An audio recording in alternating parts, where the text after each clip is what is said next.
வணக்கம். யூஜிடிஆர்பி முடிஞ்சு இப்போது ப்ரொஃபஷனல் செலெக்ஷன் லிஸ்ட்டு எல்லா சப்ஜெக்ட்டுக்கும் 9 சப்ஜெக்ட்டுக்கு விட்டுருந்தாங்க. இதில் தமிழில் வந்து பார்த்திங்கன்னா ஒரு 154 கேண்டிடேட்க்கு வந்து பார்த்திங்கன்னா வித்ஹெல்டு வந்திருக்குங்க.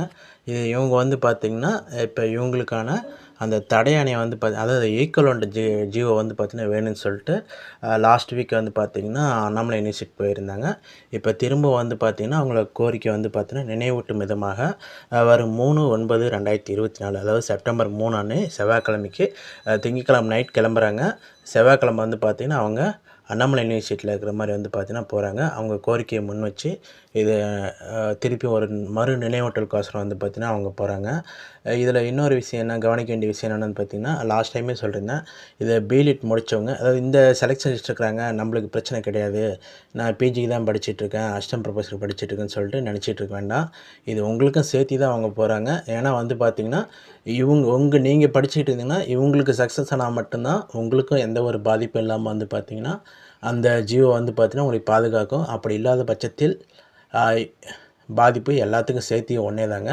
அதனால் ஒரே ஒரு ரிக்வெஸ்ட் தான் வைக்கிறது உங்களுக்கு, இந்த பிலிட் முடிச்சுட்டு யாரெல்லாம் விதிகளில் இருக்கீங்களோ அவங்க ஒன்றிணைஞ்சு தான் அவங்க செவ்வாய்க்கிழமை போகிறாங்க. அவங்களுக்கு சப்போர்ட்டாக வந்து பார்த்திங்கன்னா அதாவது ஏன் பிலிட் முடித்தவங்க மட்டும் போக சொல்கிறேங்கன்னா, ஏன்னா அவங்க வந்து பார்த்திங்கன்னா அவங்களோட வழி அவங்களுக்கு மட்டும்தான் புரியும். அவங்களோட கோரிக்கை வந்து பார்த்திங்கன்னா அவங்களால முன்னெடுத்து போக முடியும். இதை ஒரு சில பேர் வந்து பார்த்திங்கன்னா விளம்பர ஆதாயத்துக்கோசரம் என்ன பண்ணிடுறாங்கன்னா, அது சம்மந்தமே இல்லைனாலும் அங்கே என்ன நடக்குது என்ன தெரிஞ்சுக்குது அவங்களுக்கு எப்படி முட்டுக்கட்ட போகலான்னு சொல்லிட்டு அது மாதிரி போயிடுறாங்க. அதை விட்டுருங்க. ஏன்னா அது அவங்களோட லைஃப் பிரச்சனை, அவங்களே பார்த்துக்குவாங்க. நீங்கள் சப்போர்ட் பண்ணாலும் பரவாயில்ல, இது மாதிரி உதவி செய்கிறேன்னு சொல்லி போயிட்டு எப்பயுமே ஒரு உதவி செஞ்சிருந்தால் வலகை கொடுக்குறது இடகை தெரியாமல் பார்த்துக்குங்க. ஆனால் அது மாதிரி பார்க்காம நீங்கள் உங்களால் எதுவுமே ஒரு பிரயோஜனம் இல்லைனாலும் சரி, அங்கே நான் போயிட்டேன், என் திறமை நடந்துச்சு, என்னால் தான் இந்த இது நான் பண்ணி கொடுத்தேன் அப்படின்னு சொல்லிட்டு அந்த விளம்பர ஆதாயத்துக்கோசரம் வந்து பார்த்திங்கன்னா தயவு செஞ்சு இதில் கலந்துக்காதீங்க. ஏன்னா இது அவங்களோட லைஃப் பிரச்சனை, அது அவங்க பார்த்துக்குவாங்க. நீங்கள் சப்போர்ட் பண்ணுறீங்களோ பண்ணீங்களோ அடுத்த விஷயம், அவங்க நல்லாவே பண்ணிகிட்ருக்காங்க. அதனால தான் நான் வந்து பார்த்திங்கன்னா லாஸ்ட் டைம் போட்டுட்டு அதுக்கப்புறம் நான் வீடியோ எதுவும் போடுறது கிடையாது. அங்கே என்ன நடந்துச்சு என்ன பண்ணாங்கன்னு சொல்லிட்டு அது தெரிஞ்சாலுமே அதை நான் கண்டுக்காமல் விட்டுறணுமே தவிர, என்னால் தான் எல்லாமே நடந்துச்சுன்னு சொல்லிட்டு அந்த மாதிரி அந்த பண்ணாதீங்க. அது ஒரு பெரிய வந்து பார்த்திங்கன்னா ஒரு தவறான விஷயம். ஒரு சின்ன பசங்கமாக நீங்களும் பண்ணிகிட்ருக்காதீங்க. ஒரு ஆசிரியராக இருந்துக்கிட்டு வந்து பார்த்திங்கன்னா ஒரு வழிகாட்டுமே தவிர வந்து பார்த்திங்கன்னா ஒரு தவறுக்கு தான் நீங்கள் முழு பொறுப்பெடுத்துக்கணும் தவிர்த்து ஒரு நல்லது நடந்தால் அதுக்கு வந்து பார்த்திங்கன்னா உங்களால் தான் அந்த விஷயம் நடந்தாலுமே அது வந்து எனக்கு வந்து இதுக்கு சம்மந்தம் இல்லை, இது இவங்களால் நடந்துச்சுன்னு சொல்லுங்கள், பெருந்தன்மையாக சொல்ல பழகிக்குங்க. அதை விட்டுட்டு வந்து பார்த்திங்கன்னா எதுவுமே பண்ணனாலும் நான் தான் அதுக்கு வந்து பார்த்திங்கன்னா ஒரு லீடராக இருந்தேன், தலைமை தாங்கி போனேன், இதை நடத்திக்கிட்டு இருந்தேன்னு சொல்லிட்டு இது மாதிரி பண்ணாதீங்க. அதுக்கோசரம் தான் சொல்கிறேன். அதே மாதிரி மீதி பிஜிடிஆர்பி படிச்சுட்டு இருந்தவங்களாம் சரி, இல்லை அசிஸ்டன்ட் ப்ரொஃபஸர் படிக்கிறவங்களாம் இருந்தால் சரி, நீங்களும் இப்போ இவங்க பிரச்சனை தானே எப்படி இவங்க வாங்கி கொடுத்துறாங்க நம்மளுக்கு வந்து அப்ளிகபிள் ஆகிடும்னு சொல்லிட்டு பார்க்காதீங்க. உங்களுக்கும் அடுத்த எக்ஸாம் வந்து பார்த்திங்கன்னா நீங்கள் அப்ளை பண்ணும்போது அந்த காலத்தை ஃபில் பண்ணும்போது இவங்களோட தியாகத்தை வந்து பார்த்திங்கன்னா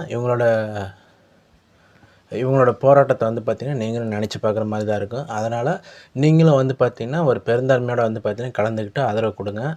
ஏன்னா அடுத்த டைம் பண்ணும்போது நானும் போய் கலந்துக்கிட்டோம்பா, நாங்களும் இந்த ஜியோ வாங்குறதுக்கு முக்கிய பங்காற்றுன்னு சொல்லிட்டு அது ஒரு பெருமையாக சொல்லுங்கள், ஒரு நல்ல விஷயம். அதுக்கோசரம் தான் வந்து பார்த்திங்கன்னா இந்த வீடியோ பதிவிடுறேங்க. மற்றபடி இப்போ வந்து பார்த்திங்கன்னா இந்த குழு ஆல்ரெடி முன்னெடுத்து போயிட்டுருக்கிற இவர் தினகரன், இன்னொரு ஆசிரியர் வந்து ஆப்ரஹாம் மற்றும் பானுமதி மேடம், மற்றவங்களாக இருக்கட்டும் அவங்க நல்லாவே பண்ணிருக்கிறாங்க. ஏன்னா லாஸ்ட் டைம் வந்து பார்த்திங்கன்னா சிதம்பரம் போகும்போது இப்போ மற்ற டைம் இல்லாத டைம் வந்துட்டு அவங்க நல்லாவே அரேஞ்ச்மெண்ட்லாம் நல்லா பண்ணி தான் சொல்லியிருந்தாங்க. அதனால் உங்கள் பாதுகாப்புக்கோ அதாவது உங்களுக்கு வந்து பார்த்திங்கன்னா ஏதாச்சும் அசௌகரியம் ஏற்படும்னு சொல்லிட்டு எதுவும் நினைக்க வேண்டாம். அவங்க நல்லாவே வந்து பார்த்திங்கன்னா பண்ணிருக்கிறாங்க. அதுக்கான ஒத்துழைப்பு மட்டும் கொடுத்தா போதும், அவங்களே பார்த்துக்குவாங்க. எந்த அளவுக்கு எண்ணிக்கை அதிகப்படுத்துகிறீங்களோ, அதாவது மற்ற கேண்டிடேட்டு சொல்கிறேங்க, இப்போ வித்துகள் இருக்கிறாங்க இவங்க போகிறாங்க ஓகே, இருந்தாலுமே உங்களுக்கு நாளைக்கு வந்து பார்த்திங்கன்னா யூஸ் ஆகும். அதனால் நீங்களும் போய் கலந்துக்கிட்டு இதோட வெற்றி உறுதி செய்யணும்னு சொல்லிட்டு கேட்டுக்கிறேன். Okay plus thank you.